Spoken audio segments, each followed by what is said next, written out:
Hi, Shell. And hello to all you other wonderful weirdos watching. Okay, so all the books I read in 2025.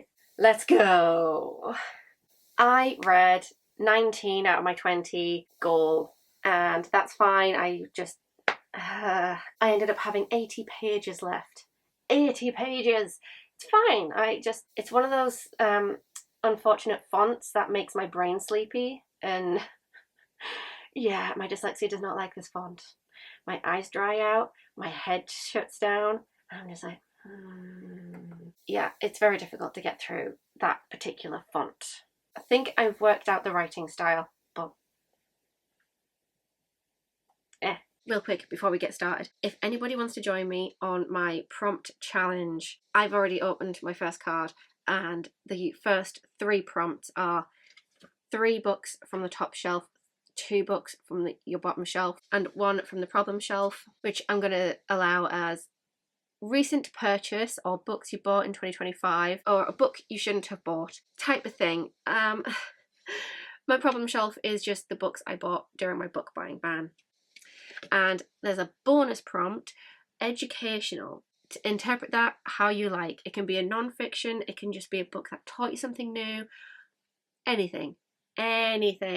You can, this one does not allow doubling up, so I can double up my educational with a book from my bottom shelf because my bottom shelf has some non-fiction on it. So that's how I'm doing it. Yeah. So if anybody wants to join me in my little prompt challenge, there's the first 3.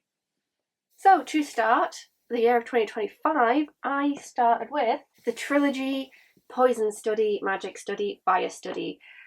I bought this, I think I know exactly where I was. It was a Waterstones in the Metro Centre when I was a teenager, and might I say I'm glad I did not read it when I was a teenager. I probably would have loved it, actually, aside from the fact that there's a romance I highly disagree with. Like, seriously. Right, first off, there is an age gap. Second off, there's a power dynamic because Valak is like in control of our protagonist's fate, and not only that, but he has convinced her that she is poisoned and needs an antidote every morning.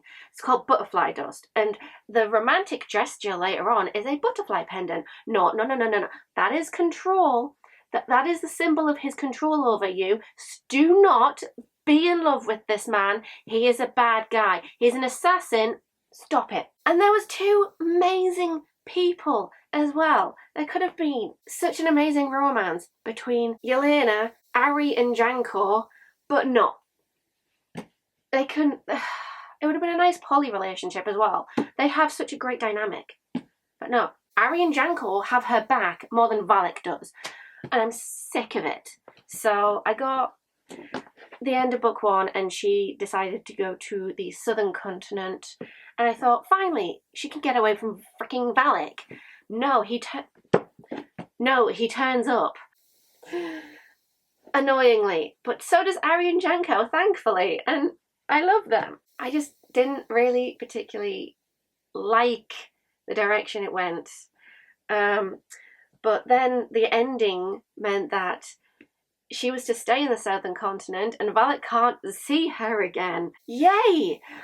Oh no! She undid the ending of book 2 and Valak turned up. Literally, she was made ambassador in the end of this book, and then Valak turns up to inform her that he's here to kill somebody, to kill important people as in his role as an assassin, because the leader of the northern continent has changed his mind, and I'm pretty sure it's just there to wedge Valak into the story, and I hate it. So I gave up. I don't like it, and I wasn't particularly getting along with the storyline either. It's just a bit excessively torturous. Maria V. Snyder was kind of overdoing how evil the people were because it just felt over the top.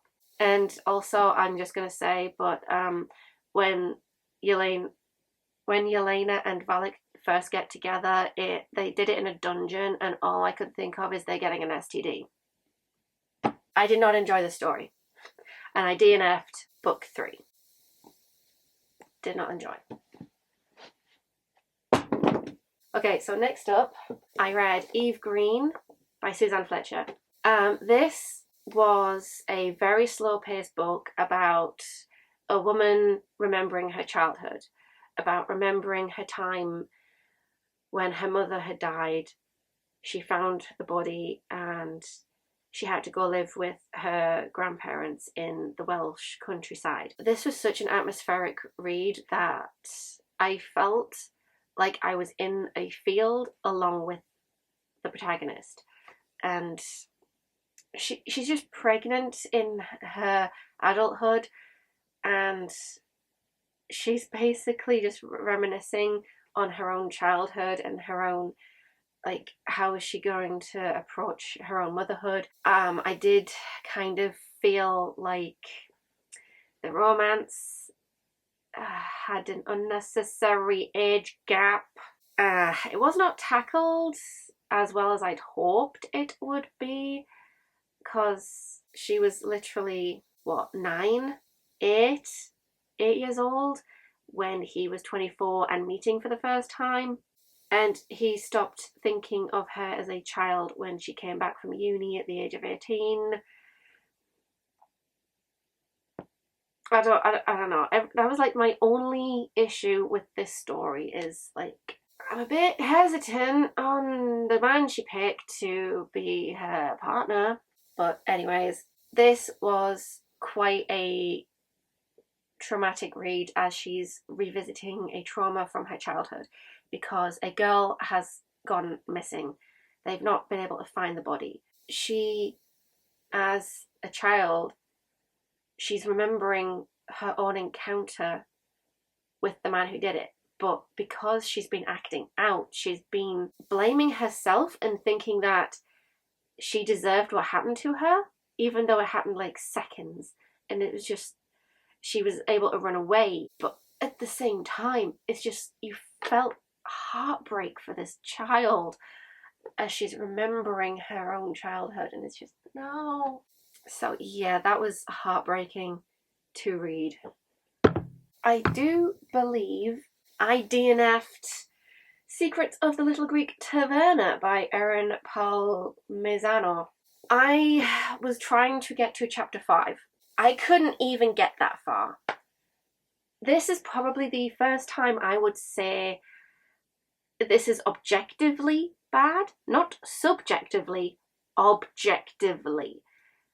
I don't understand how it got to finished. It needed way more work. And if I was this person's editor, I would have pointed out that the author has given a very clear image of a student dorm room, but no image whatsoever of this little Greek town or the other little Greek town that she landed in before going to the other town. And then I had to look up an image of a monument because I had no idea what she was going on about. How difficult is it to explain a door frame made of stone that is so bloody tall? How difficult is that? Nothing. The protagonist walks into an art gallery. I generally thought that the romance was going to be between the owner of the bed and breakfast, I think, and our protagonist. And I thought, yay, gay romance. No. She meets the only other American visiting. Oh my god, that scene was so clunky. I hated it. This was the worst scene I have ever read. I have read some horrific things, but this was objectively no. So this scene was her in an art gallery. She's just somehow managed to convince the art gallery owner to take her clothes shopping.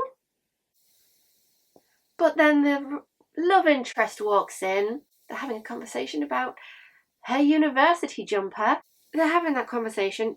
They shake hands and zap, there's a spark, and she immediately jumps back and then knocks over a stand that miraculously appeared out of nowhere. And he's like reaching for her, trying to steady her, and she steps back again, knocks over another stand that miraculously appears out of nowhere because there's no description of this bloody art gallery. There's no description of this room. It's just stated as an art gallery. So I'm literally left picturing it myself. And then the stand pops up whenever she's tripping over it. I was not impressed, okay? The dialogue was so stunted and I hated it. Just the beginning dialogue between her and her friends at this cafe and the unprofessional waiter checking out the main protagonist because, of course, she's hot. Anywho, everybody in this little Greek town speaks English when they're not talking to her. Like, she is literally accidentally eavesdropping on a couple. They're not speaking in Greek. She understands them. That they're talking in English. I hated this book. I'm moving on. Okay, I don't have this book anymore, but I read The Worst Witch by Jill Murphy. Absolutely love this little walk down nostalgia lane because I actually watched the series whenever I could, and then when I was older and had a bit more concept of when programming schedule was like, I was able to catch the revival, which was Mildred Hubbell's cousin Henrietta, and I watched that as a teenager growing up, and yeah, it was just nice being back at Cackle's Academy, but I've never actually read the book, and it was just nice too, and I do want to like find the other books and read them as well. But yeah, I handed it to my niece. I gave the book to my niece when I was home in July, so I no longer have it, but my niece does. And then we have This Is How You Lose a Time War by Amal El Motar and Max Gladstone. Oh my god, this is how you do a romance. I never care for a romance plotline, but this was beautiful and epic in scale. So brilliant. Just these two entities on opposite sides just leaving letters to each other. They are so cheeky because they are just like going, ha, you were planning this to set the timeline this way. I got there first. They are so cheeky. They are so cheeky to each other. And then they just like develop this like bond through this. And it's amazing. And oh my god, I cried. And by the time I got to the end, because it's bloody short, I took my time with this. I read the person, I read red or blue finding said letter and then reading the letter and then I put it down because I just liked having that bit of time, and I do recommend it as if you read this, just pop it down, pick up the next day, because having it be like spaced out a bit means you get to enjoy it for longer, but also it's like you also get to have that time of waiting for the correspondence because it's just nice waiting for a letter. And this was just a lovely, lovely read. I reread it. That's how good it was. I was devastated that it was over. I just wanted more, but I know that if there wasn't any more, it might not work. And I'm just like, so I just reread it and it was brilliant, and I solidified my love for this book. It's amazing. Can you tell this is probably my top book of the year? Okay, I don't have this book either. The Borrowers, book 1 by Mary Norton. Again, I gave it to my niece along with the box set because I found the box set in a charity shop. I just wanted to read the book 1. I knew I wasn't going to continue with the rest of the 5 books, I believe. So I didn't want to continue on with the other 4, but I did enjoy book 1. Following Arrietty, which kind of just made me keep thinking of the Studio Ghibli film that I have, and brilliant, but at the same time it's like it's still quite set in the past, so it's just the little things and bits and pieces that they have lying around the house is just significantly different. They have a drawing room. Yeah. And so they were talking about back in the olden days, there was more borrowers in the house. There was the mantles who lived on the mantelpiece. They would have parties and just being invited to them. Just interesting to see, just hearing the tales of all the other borrower families that just left eventually. And yeah, it was a pretty nice, fun story to be in. So I went to Amsterdam and I bought a book. So this was going to be on my problem shelf, but I was just like, I just want a small book that I can use as a souvenir. Edgar Allan Poe's The Telltale Heart. This is a collection of 3 short stories, and I don't think I jive. I don't think I jive with this author, but I might reread it just because it is so small. The Telltale Heart itself was fine. I remember being shocked by the ending of the short story. Like, whoa. I can't actually remember what the first one was about, but something about a heart pounding through floorboards definitely screams. Fall of the House of Usher. That was very boring and dull right up until the end. Yeah, that's all I'm going to say. And then there's The Cask of Amontillado. I don't know if I'm saying it right, but it's fine. It's just a man getting buried in a tomb. Atmospheric. I mean, the writing was very atmospheric. It was just I probably need to explore a bit more Edgar Allan Poe in order to, yeah. I mean, I could have done that for Short Story Saturday, but No One Is Talking About This by Patricia Lockwood. Somehow, I thought this was a non-fiction when I was going into this, and I was wrong. I was very, very wrong. This was taking me ages to read. I even though it's like literally in segments, I was able to like read a few at work and during my break, because sometimes my breaks aren't that long, and so it was just perfect to take to work. I don't think I particularly enjoyed the second half as much as I did the first half, because the first half there was like little punchy, hilarious sections, but in the second half, it's like it just shifted focus, and I don't know, it just seemed like not the same book. And it just felt weird. It felt weird. But it's fine. It's fine. Not overly. I don't know. It's just one of those reads that at the end is just like, you feel indifferent about it. It's fine. Okay. Next up, I read The Boy, the Mole, the Fox and the Horse by Charlie Mackenzie. I read this within a morning when I was home. Basically, my mum showed me that she got a book by this book of a friend, and I was like, oh, can I read that? And basically it's still at home with the other children's books, but it was just a lovely, comforting read for a morning. It was the best start to my day. Brilliant. I loved it. Nice, reassuring read, and yeah, quite wholesome. Like, so wholesome. Ugh. Here we go. Next up, I got my birthday present, My Friends by Frederick Backman. Oh my god, this book made me sob. This book made me laugh, made me cry, and Bachman really likes to make me feel things. Oh my god. I absolutely adored this. It's set into two time stories, past and present. Oh my god, words is escaping me. But we're following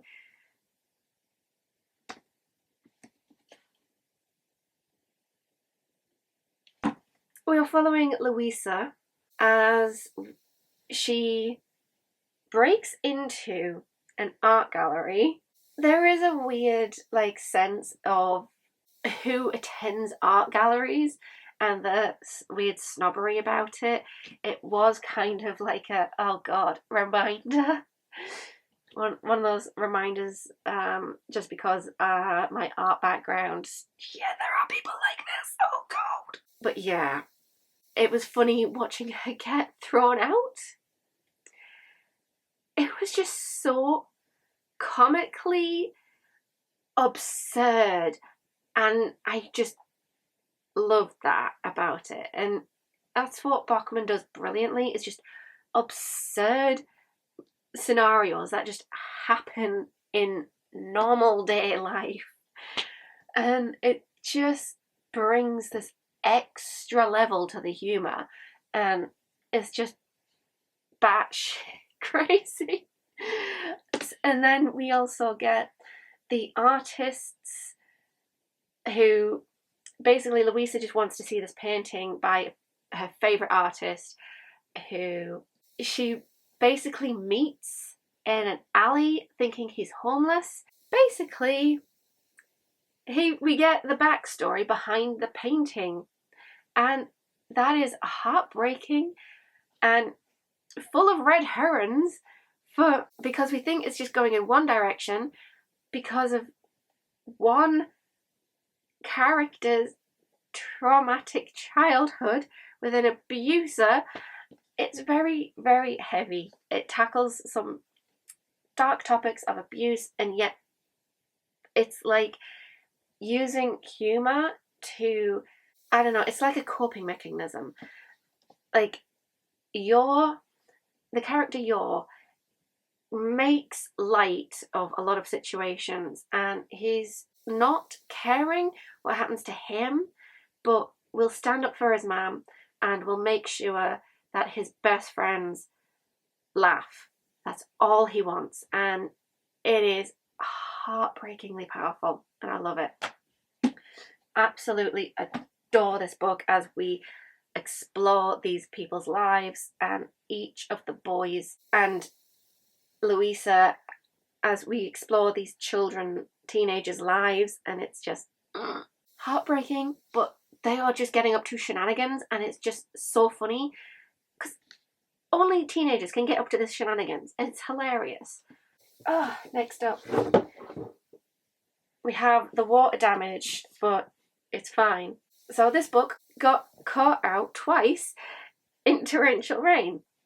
Not my fault. I can't control the weather. But oh my god, this book broke me. This book hurt.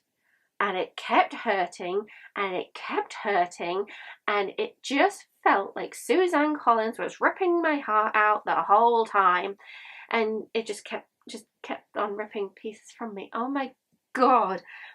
I had to put the book down at one point because there was just one scene that just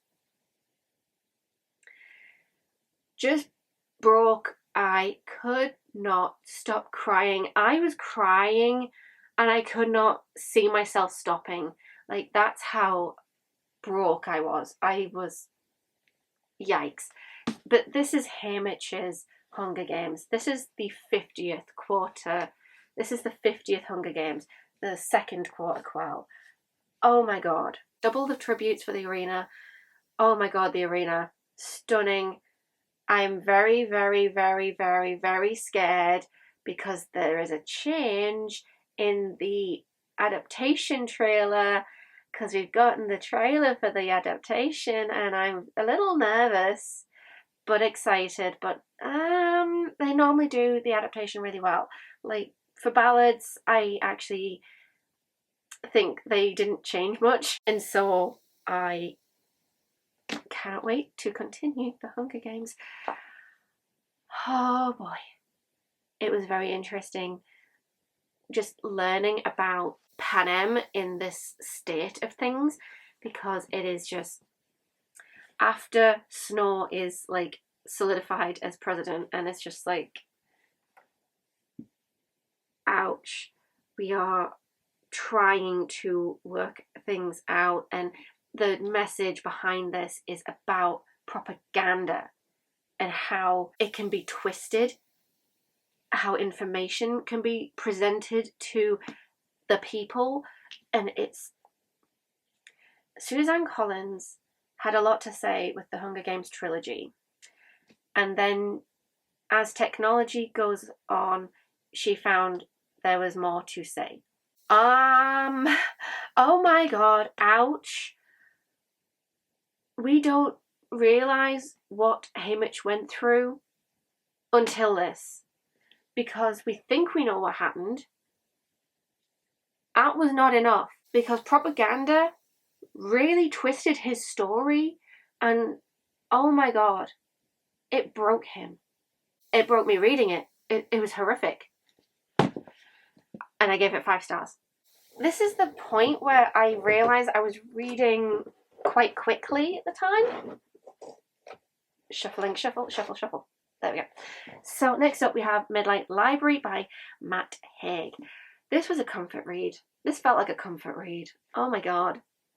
It's just a woman who has swallowed a lot of pills, basically, and she's, within that moment before she dies, she's transported to this Midnight Library where every shelf, every book is a story of a life she could have lived. And she can't get all the information. It's basically like the butterfly effect. She lands in every new universe with an expectation, but she has to quickly figure out all of the rules of what happened, how did she get here. And one of the I think the first one was, what if she actually married her fiance and they run a pub. And another one is, if she actually took her band career seriously, that she actually became a singer in a really well-known band that it just took off, and she's a rock star. Another one was where she decided to keep going with her swimming and became an athlete. And it's just like all these different steps could have landed her in a completely different universe, a different thing, and she's just trying to find happiness in these things, but she finds herself in each one, there's something not quite, not quite satisfied, because her life has just fallen apart. Her cat has died, and for some reason, because the beginning was a bit weird, she got fired as in the weirdest monologue, like in the weirdest dialogue I've ever, but after that it became quite a nice read. And just experiencing, I just love how one of the times she got pulled out of because she has to experience disappointment. One of those times that she got pulled out from disappointment was because she had some bad sex, and that was hilarious. And yeah, I did enjoy this book. It was quite heartwarming, and I wasn't too sure of it going through the beginning half, but the last half, it just, even though it's repetitive, it was able to explore the different universes, and I did enjoy it very, very much. Okay, the next 2 books is the Discworld. I started Discworld this year. I absolutely love it. Oh my god, this was just nostalgia, because I remember, I think I was like 50 pages into it when I tried to read it back when I was in 6th form college, and so just being back, trying it again, and finally solidifying, yes, Discworld, brilliant, can't wait to continue going. I was unfortunately trying to read 1 a month. That fell through, unfortunately. My reading just got sidelined by being a bit too busy at work. The beginning to the Witches series was brilliant, just learning about Granny Weatherwax's opinions is hilarious, and learning about the magic, and it's not solidified like concrete rules. It's absolutely brilliant. I absolutely adored Weird Sisters. Weird Sisters, definitely better than Equal Rights, but my god, it was just so funny. It was so funny. I absolutely adored it, and I will say, I cannot, the font as well as Terry Pratchett's writing style, I did need an audiobook to help me through, just because my brain does that weird thing with the dyslexia, and sometimes I just need a little bit of help. And the audiobooks I chose, absolutely phenomenal.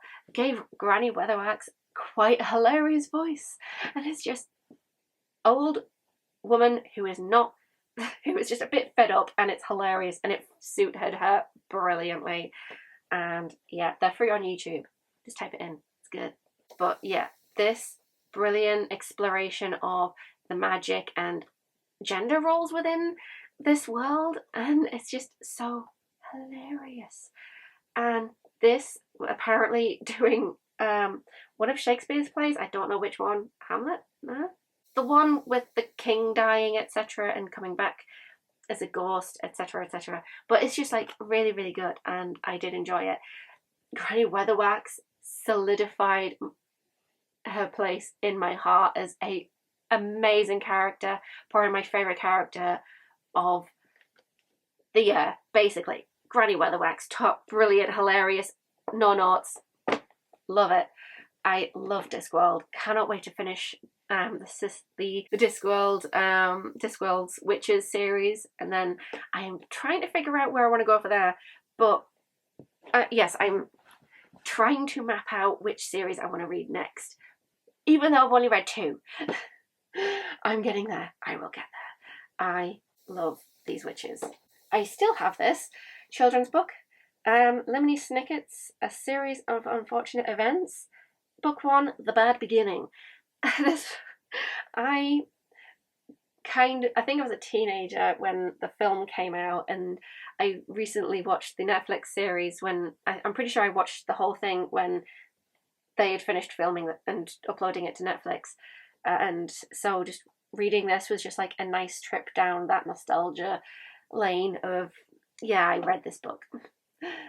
And it's just like, yes, I did enjoy it when I was growing up, and revisiting it when they did the remake, and now I found the book, and I was just like, yeah, it's nice just to be back. But it's just like, I know I'm not enjoying it completely though. I think it's lost the magic. I think it's just because it is a dreary story that I'm just not into it. So this was just not on par with The Worst Witch, basically. I think it just didn't hold the magic like The Worst Witch did, or something like that. It was fine though. It was a good read.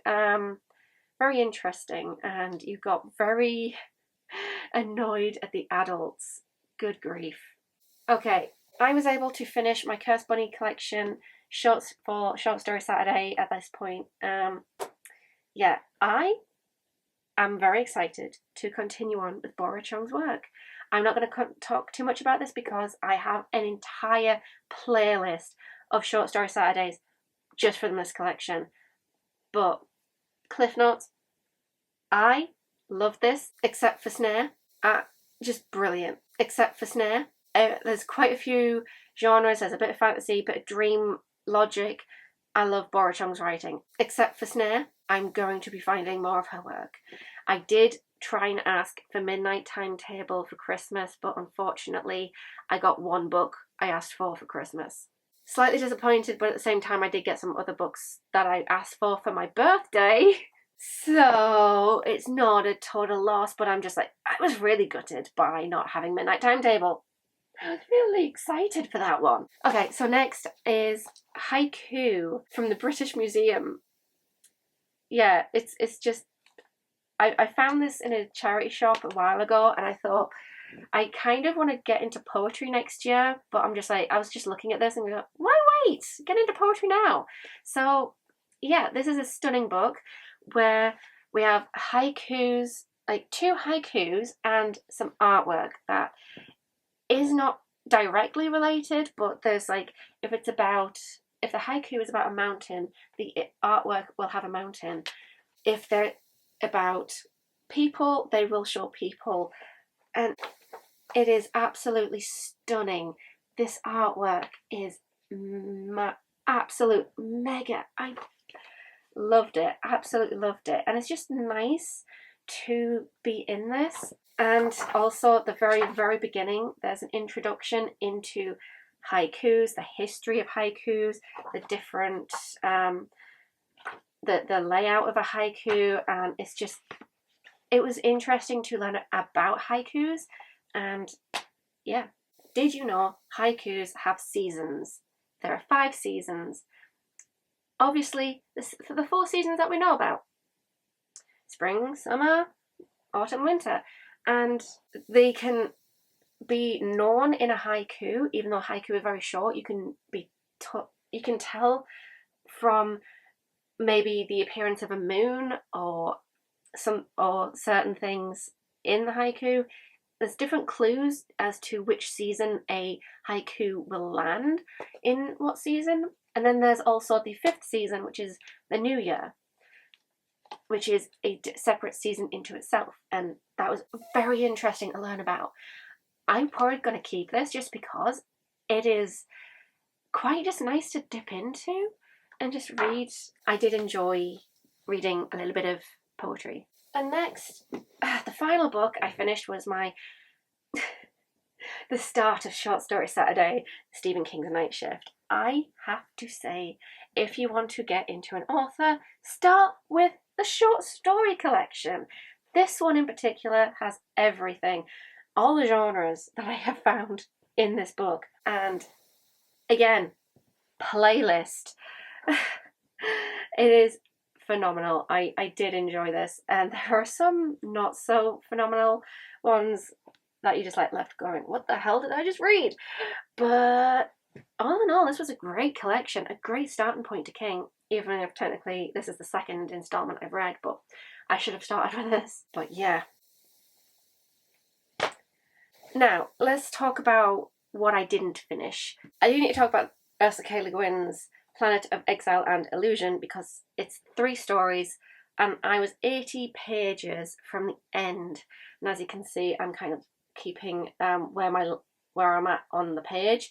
I'm currently on 292 of 370. So close. So damn close. So yeah. Been trying to read. So I read Raccoon's World end of spring, mostly in the summer though. And then I read Planet of Exile, but it kind of ended up being finished in the winter. I was trying to finish it in autumn, but I've been struggling with the font and Ursula K. Le Guin's writing style. It's not gelling well. I'm kind of worried about sci-fi masterworks because of the font. It's just not dyslexic friendly. The letters are too close together to the point where it dries my eyes out so much that I need my bloody glasses on occasion. And oh boy, am I only needing my glasses for this. I had to buy reading glasses specifically for this book.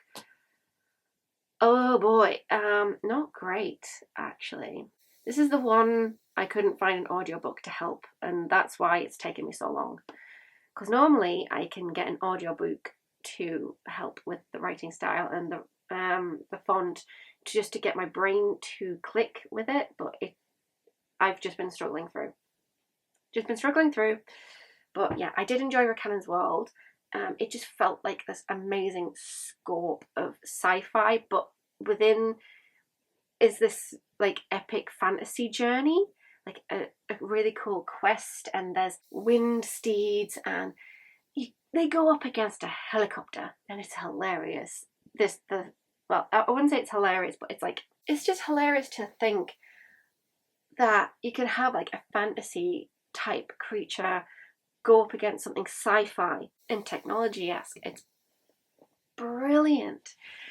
And then there's Planet of Exile, which does have some information about what something from Raccoon's World is impacted or mentioned in Planet of Exile, and even then it's brilliant, this atmospheric place, even if it is difficult to read.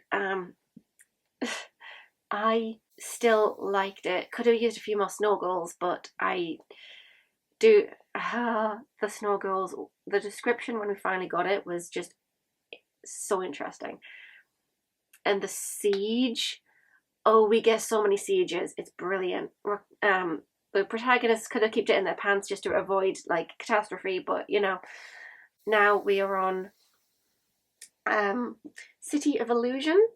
So far it's fine. I'm gonna leave my thoughts until the full review, but I'm starting to develop a bone to pick with Ursula K. Le Guin, but we'll get back to that. Again, my full thoughts for when I finish it and review. But I have some really cool stats, mainly because this is the whole reason why I'm on StoryGraph, is the pretty graphs. Oh, the pretty graphs. I love it.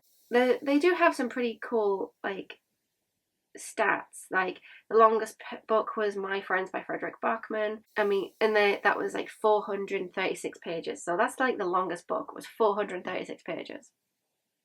Feels weird, but the shortest book was 48 pages, which is Edgar Allan Poe's The Telltale Heart. I mean, it's a Penguin classic, they're tiny.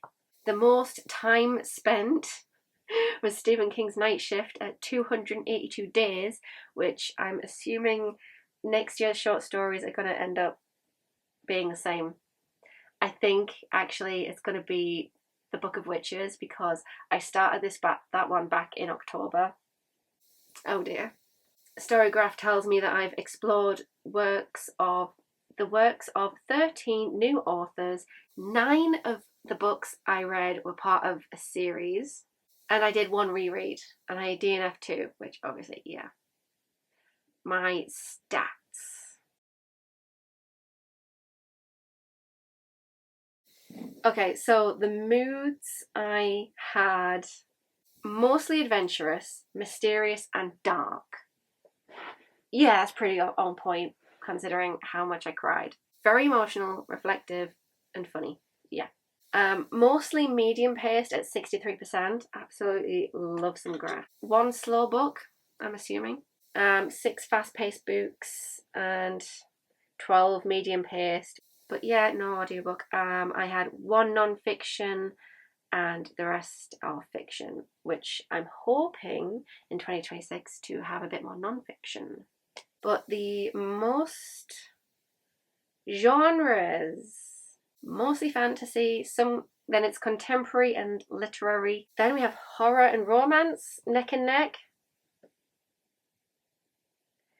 because of Poison Study, Magic Study, and then This Is How You Lose a Time War. As for horror, Cursed Bunny, Telltale Heart, Night Shift. Yep. Anyways, I only read 1 book in LGBTQIA+. No, I need more. Give me more. One thing that's curious on this is middle grade and children's are separate. What's the difference? They're both children's. Middle grade is children's, right? What is middle grade? I don't understand it. Every book I read this year was print. I did not use an ebook, and I did not use any audio. I did not read only audio, and when I did use an audio, it was like alongside a physical book because I needed dyslexic help. The most read authors: Maria V. Snyder, Max Gladstone, Mal El Motar, and Terry Pratchett. Basically, when I read a second work by them, this would have been just Terry Pratchett at 3 if I managed to get around to reading another one of his books.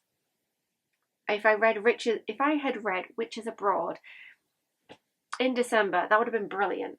But no. Oh well. It's fine. Oh, number of pages. I seem to have read a lot of pages in June and August, and again in December. No, wait, that's books read, not pages. Pages was August. There was a lot of pages in August. But yeah, some pretty graphs just to finalise the year, just to round it all off. I'm hoping next year I do read 21 books, just because I want to include Worlds of Exile and Delusion in 2025 reads, just because I have read most of it and I was so close to the end of it. Oh well, it's a shame, but it's fine. But I have officially started reading for the next year. I have just started my short story Saturdays as well, filming on the same day actually. Can you tell I wanted to not film my short story Saturday before this video? Because I now have to take this stack of books and pop it on my read shelves. But yes, that was all the books I read last year. Give me a moment, I just want to redo this and I'll be right back. Okay, I think I'm done. The only issue is I can't seem to get this to fit there very well because it just refuses. It just refuses. I suppose I could just do that. That works. That's my Hunger Games copy. I did not keep the copies I read when I was a teenager. So when I found them in a charity shop, I just grabbed them because I was just like, yay! I think it was when this Spards of Songbirds and Snakes were coming out. But yeah, my favourite sci-fi, next to my other favourite sci-fi books, Murderbot. I think Murderbot goes quite well with This Is How You Use a Time Warp. Quite well, actually. I did not change that shelf. I just added Bachman's, My Friends to the Bachman shelf. I've rearranged further down.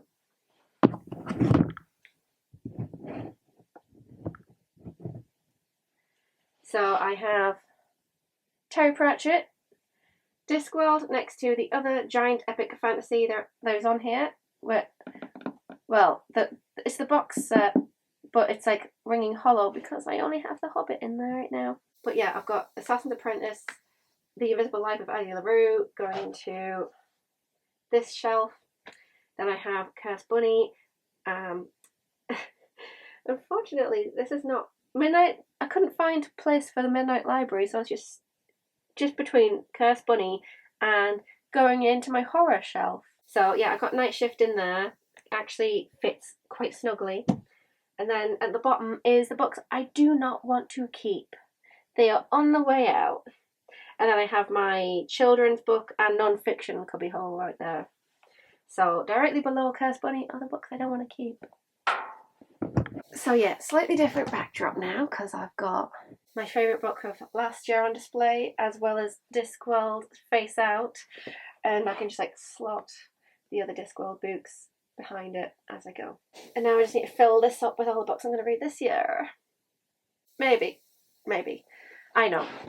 I suppose now all I have to do is rearrange this so that the immediate TBR that I got excited for, like the ones that I got gifted, the ones I got Christmas presents, and Farseer that I'm still trying to make room for. So this is all of my I want to read this soon because I asked for it for my birthday and Christmas, and so I might move that up here so I can make room for when I go home again and bring back the rest of the problem shelf books that I bought in July when I was on holiday for 2 weeks. Yeah, I bought a lot of books. I'm pretty sure there was a lot. So I'm going to attempt to bring the rest and pop them here. And then my immediate TBR and books I get for birthday and Christmas can keep going here. But yeah.